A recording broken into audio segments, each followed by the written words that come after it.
Dahil sa maagap na hot pursuit operation na inilunsad ng kapulisan ng Police Regional Office Cordillera Administrative Region of Bulacan ay matagumpay na naaresto ang dalawang lalaking nagtangkang tumakas dala ang mga sako ng naglalaman ng pinatuyong dahon ng marijuana na nagkakahalaga ng 17,720,000 pesos. Bakong Benguetang nito lamang ika-4 ng Nobyembre taong kasalukuyan. Ayon sa ulat ng First Benguet Provincial Mobile Force Company at Benguet Police Provincial Office, sila ay nagsasagawa ng checkpoint operation sa Sitio Gordian, Barangay Gambang sa nasabing bayan nang mapansin nila ang isang sasakyan na papalapit sa checkpoint. Ngunit sa halip na tumuloy ay bigla itong umikot at bumalik patong barangay Ampusungan, Bacon. Dahil sa kahina-hinalang kilos, agad na nagsagawa ng hot pursuit operation ang mga pulis upang habulin ang tumakas na sasakyan. Ipinagbigay alam din nila sa mga tauhan ng Bacon Municipal Police Station, 2nd Provincial Mobile Force Company at Provincial Intelligence Unit ang nasabing insidente na kaagad namang naglatag ng karagdagang checkpoint sa Sitio Ay Barangay Ampusungan.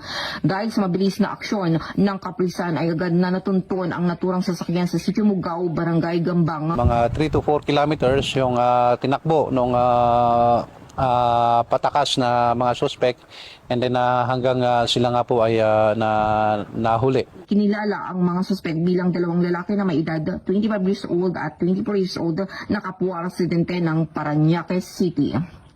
Sa isinagawang inspeksyon sa loob ng sasakyan, natuklasan ang ilang sako ng tubular nets na puno ng pinatuyong dahon ng marijuana.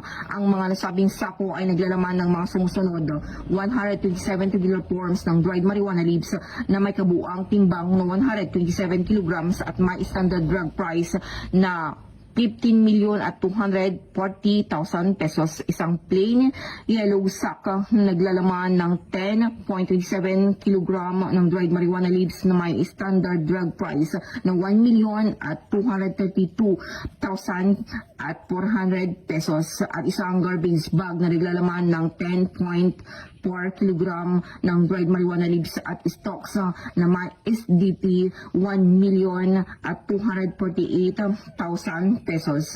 Ang mga suspeka at mga nakumpiskang ebidensya ay dinala sa kustudiya ng Bacon Municipal Police Station para sa dokumentasyon at wastong disposition. Sasampahan ang mga suspek ng kasong paglabag sa Republic Act 9165 o Comprehensive Dangerous Drugs Act of 2002. Mula dito sa Riyon ng Cordillera, ako ang inyong PNN correspondent, Police Master Sergeant Lenny Valerio, alagad ng batas, tagataguyod ng Balitang Pulis.